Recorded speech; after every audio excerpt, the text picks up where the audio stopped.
এখানে দেখবেন অনেক ছেলেরা মাথার চুল কাটছে নেইমারের কাটিং, কেউ কাটে কি মেসি মশা, হ্যাঁ এদের কাটিং।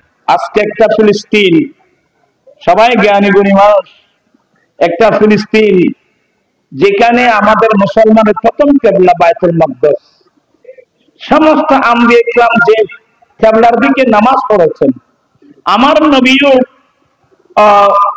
তাহবিলের কেবলার আগে আমার নবী তো মক্কায় ওই যে বাইতুল মাকদাসের দিকে ঘিরে নামাজ পড়েছেন। এটা মুসলমানের আমাদের প্রথম কেবলা।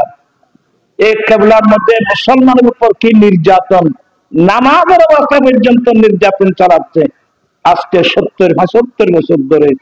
গোটা বিশ্বে 200 কোটির উপরে মুসলমান। এই মুসলমান আমরা কি করতেছি বলেন তো? কয়জন ইসরায়েল আছে? আসলে আপনি গবেষণা করলে দেখবেন যে অধিকাংশ মুসলমান ইসলামের দিকে নাই, ইসলামের পথে নাই, আমরা ভিন্ন পথে চলে গেছি। এবার আরব সিটিংয়ের ভাষা আপনারা কেউ মনে কষ্ট নিবেন না, আমি মাঝে মাঝে চট্টগ্রামের ভাষা বলবো। আর মুরব্বীরা হয় দেওয়া সলে দিয়ে ওই এত না মাত্র বাচ্চা দিচ্ছে ছাগলে, নিয়ে যাচ্ছে শ্রীগেলা। আমার ভাইয়েরা, আমরা ইমামুল আম্বিয়ার উম্মত। যেই নবীর উপর কোনো নবী নেই, যেই নবীর আদর্শের উপর কোনো আদর্শ নাই, যেই নবীর সুন্নতের উপর কোনো সুন্নত নাই, কিন্তু আমাদেরকে তো নিয়ে গেছে বিধর্মীরা। এখন অধিকাংশ মুসলমানের ছেলে মেয়েরা ইহুদিদের পথে, নাসারাদের পথে চলতেছে। এখানে দেখবেন অনেক ছেলেরা মাথার চুল কাটছে নেইমারের কাটিং, কেউ কাটে কি মেসি মশা, হ্যাঁ এদের কাটিং। হাসতেছেন না? লজ্জা থাকা দরকার।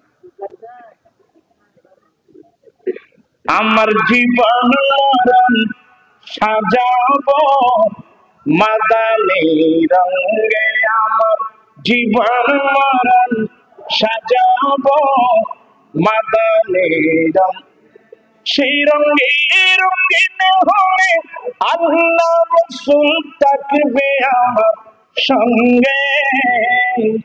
আমার জীবন মরণ সাজাবো মাদানী, আমার জীবন আমার মরণ আমি সাজাবো মাদানী রং দিয়ে।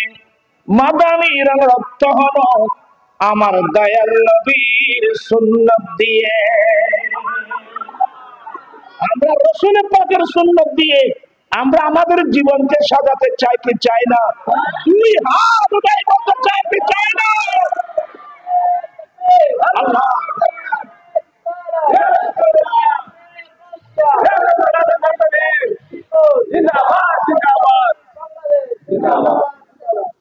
আমরা আমাদের নবীর সুন্নত মোতাবেক আমরা আমাদের জীবনকে সাজাতে চাই। হাসনের কথা বলতে গেলে অনেক কথা। আপনারা জানেন আমি বাংলাদেশে 15 বছর পেরিয়ে এখন 16 বছরে আসলাম। দুটো রোগের বিরুদ্ধে আন্দোলন, একটা হলো যৌতুকের বিরুদ্ধে, আর একটা হলো মাদকের বিরুদ্ধে। আজকে কয় বছর? প্রায় 16 বছরে পড়লাম আমি। কেন বাবা আবার এসে এখন হতা করবেন নাই?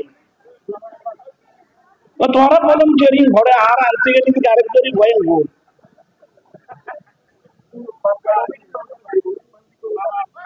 তোমরা বলতো কতক্ষণ কথা হচ্ছে আর কি কথা আয় করেন তারা বলবে।